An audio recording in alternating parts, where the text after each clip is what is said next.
တော့ရတော့ကျွန်တော်တို့ဖုန်းထဲကို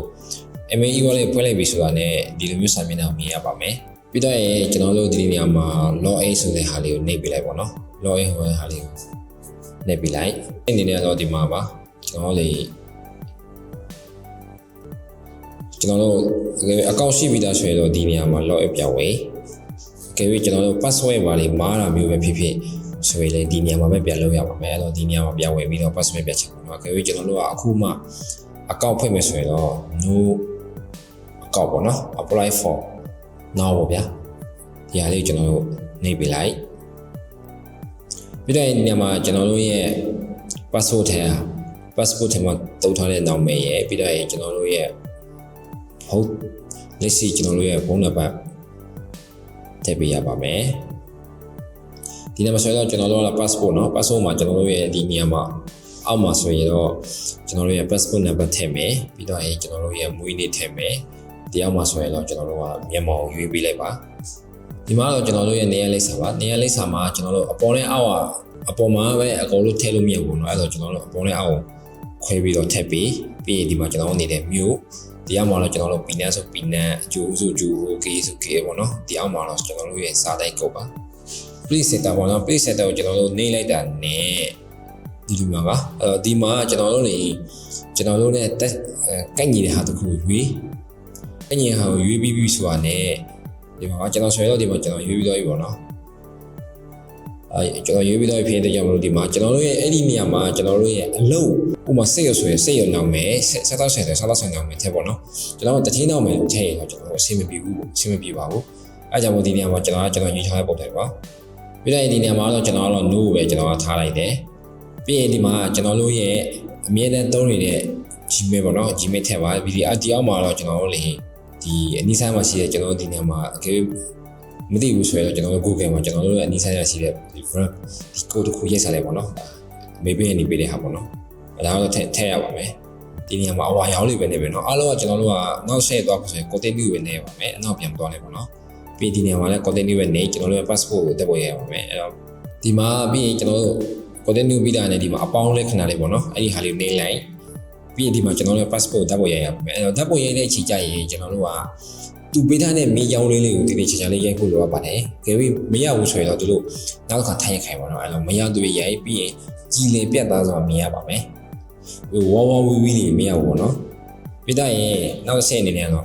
selfie ရိုက်ရပါမယ်။အဲ့တော့အဲ့ဒီ selfie ရိုက်တဲ့နေရာမှာကျွန်တော်ပြောချင်တာကတော့ကျွန်တော်တို့သူများကိုဖိတ်ခိုင်းတာပဲဖြစ်ဖြစ်သူများကကူညီပြီးဖိတ်ခိုင်းတာပဲဖြစ်ဖြစ်ဆိုရင်ကိုကဘေးနားမှာမရှိနေဘယ်လိုမှဖွင့်လို့မရဘူးနော်။ဘာဖြစ်လဲဆိုတော့ passport ထဲကဓာတ်ပုံလေးရောကိုမျက်နှာ selfie တွေပါသူကအကုန်ယူတယ်အဲ့ဒါကြောင့်မလို့ကိုကဘေးနားမှာမရှိဘူးဆိုရင်ဘယ်လိုမှဆင်မပြေဘူးပြီးတော့တာနဲ့ဒီမှာကျွန်တော်တို့ selfie ရိုက်ပေါ့နော် selfie ရိုက်ချိန်ကျရင်ကျွန်တော်တို့လေဘယ်ညာကိုအဓိကဆွေးပြီးအစိမ်းရောင်လေးမပြတ်သေးဘူးဒါမှမဟုတ်အဖြူရောင်လေး line မပြီးသေးဘူးကျွန်တော်တို့တောက်ဆောက်လုပ်နေပြီပေါ့နော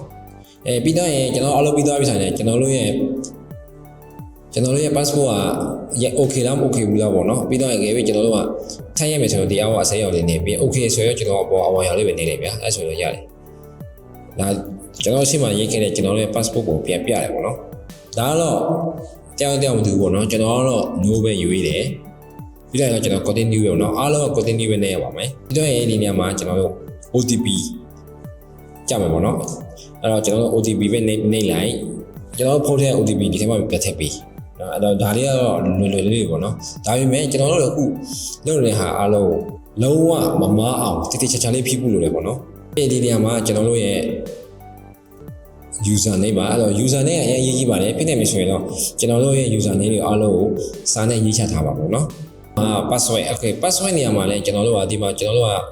သူ့ရဲ့ password နေရာရောက်တော့ပြီဆိုတော့လည်းဒီလိုမြင်နေရပါပေါ့နော် password မှာဒီအောက်မှာစာသားလေးတွေအားလုံးအဝါရဖြစ်နေရပါမယ်အဲ့တော့ကျွန်တော်တို့ဒီမှာ password ထည့်ချင်တဲ့ show password ကိုနှိပ်ပြီးတော့ကျွန်တော်တို့အဝါရဖြစ်အောင်ထည့်ဖို့လိုတယ်ပေါ့နော်ဒီမှာတော့ကျွန်တော်ထည့်ပြထားပါတယ်အဲ့တော့ဒီမှာဆိုရင်ကျွန်တော်ထည့်ပြထားပါတော့အဲ့တော့အရှင်းမှာကျွန်တော်တို့ A ကလေးစာလုံးထဲကအကြီးထဲကတလုံးပါမယ်အဲ့တော့ P ဆွဲတော့ P ကိုကြီးနဲ့ရေးတယ်ပေါ့နော်တဘောတရားဒါမှမဟုတ် A ဆွဲတော့ A ကိုကြီးနဲ့ရေး M ဆွဲ M ကိုကြီးနဲ့ရေးပြီးတော့အနောက်မှာ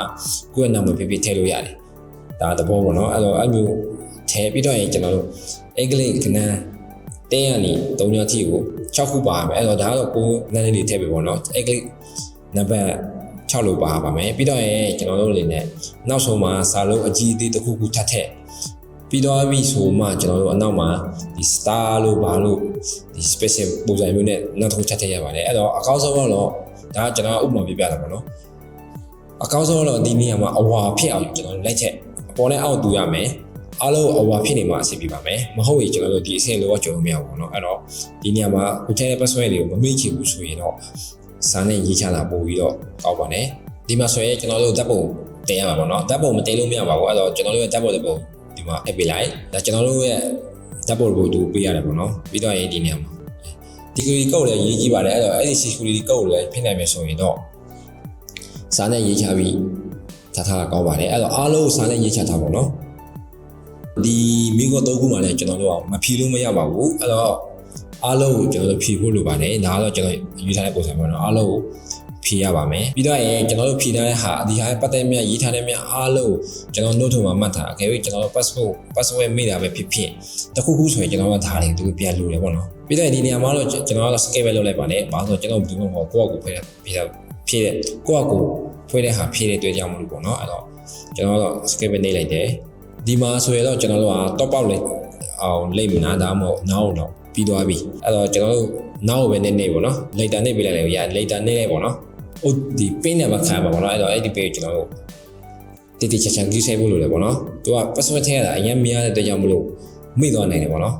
ပြီးတော့ရင်ကျွန်တော်တို့သုံးမဲ့လူရဲ့ face ID ပေါ့နော်အဲပြီးတော့ရင်တော့ဒီမှာပါဒီနေရာမှာတချို့တွေမှားကြတယ်ပေါ့နော်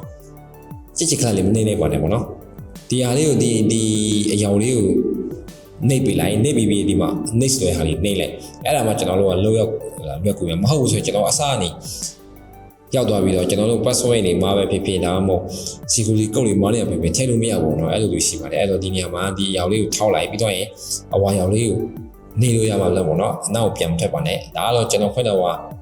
ကျွန်တော်ဒီလိုစာမျက်နှာကိုရောက်ပြီဒီလိုစာမျက်နှာကိုရောက်ပြီဆိုတာနဲ့ကျွန်တော်တို့မပြီးသေးဘူးနောက်ဆက်ချင်းကျန်နေတယ်ပေါ့เนาะ scale လေးနေလိုက်တာနဲ့ဒီလိုမျိုးမြင်ရမယ်ပေါ့เนาะဒီလိုမျိုးမြင်ရမယ်ဒီလိုမျိုးမြင်ရပါမယ်အဲ့တော့ကျွန်တော်တို့ကဒီ password ကျွန်တော်ဒီမှာထပ်ထည့်ပြီးတော့ဒီမှာကျွန်တော်တို့က next ပဲနေဒီအဝါရောင်လေးပဲနေလေပေါ့နော်ပြီးတော့ဒီနေရာမှာကျွန်တော်တို့ amount 1000ပြတည်ပေးလိုက်ပြီးရင် continue ပဲထပ်နေဒီမှာလည်း register now ဒီဟာပဲထပ်နေရမှာပဲပြီးကျွန်တော်တို့ OTP နောက်တစ်ခုထပ်ထုတ်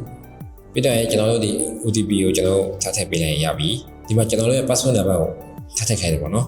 ဒီနေရာကတော့ကျွန်တော်တို့ခုနကကျွန်တော်ပြောတဲ့အဲ့ဒီ card တွေကိုနေပြီးပြီဆိုတာနဲ့ဒီလိုမျိုးပေါ်မှာပေါ့နော်ဒါကအခုကျွန်တော်တို့